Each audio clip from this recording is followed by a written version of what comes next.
Meanwhile, we promised you he would be here, and he is. Vietnam War veteran and Medal of Honor recipient Paul Bucha. He knew Colin Powell, Secretary Powell, very well, and we're discussing his passing this morning. Mr. Bucha, nice to have you back on Good Day New York. When was the last time that you talked to Secretary Powell? A couple of years ago. And it was always happenstance, meaning we would be going to the same dinner or the same event or somewhere, and he was always a person I would seek out because he served as a mentor to me. So, and I think that's safe to say anybody who is a Vietnam veteran, man or woman, looks to Colin Powell as a mentor. You have said to us that he was very humble. He never forgot where he came from. Talk a little bit about that. Well, I have to put it in the context. He was the manifestation of all that is in the word leader.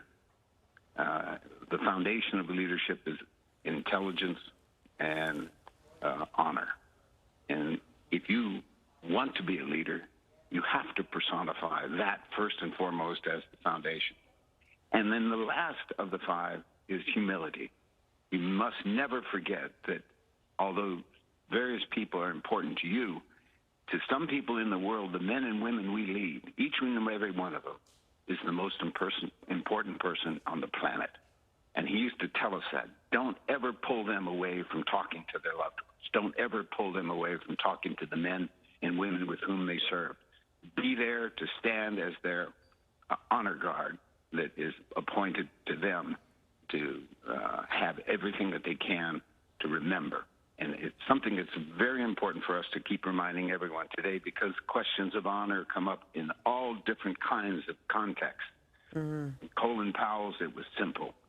We are the leaders of young men and women who are serving this country and wearing the uniform.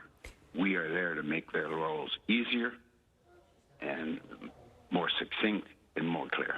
Do you think that will be the greatest part of his legacy, or do you think there's something else that needs to be acknowledged? Some of the things that people want to have acknowledged, I say yes. The one thing about him, he never ran away from anything. Mm. He never, ever refused to face. He never even did a half-truth trying to get by on a rainy day. That was never what his style was. His style always was honor, humility, integrity, lead the men and women who have been assigned to you, and never forget that that's what your job is to do, is to lead them, not to lead yourself, but to lead the men and women who are in the units you have been assigned to. Well, he was also a native New Yorker. Yes. we send our condolences to his family. General Colin Powell, 84 years old, dying of COVID complications after being vaccinated. Paul Bucha, thank you so much for coming on and sharing your memories with us this morning. Thank you. It's my privilege and an honor. Thank you.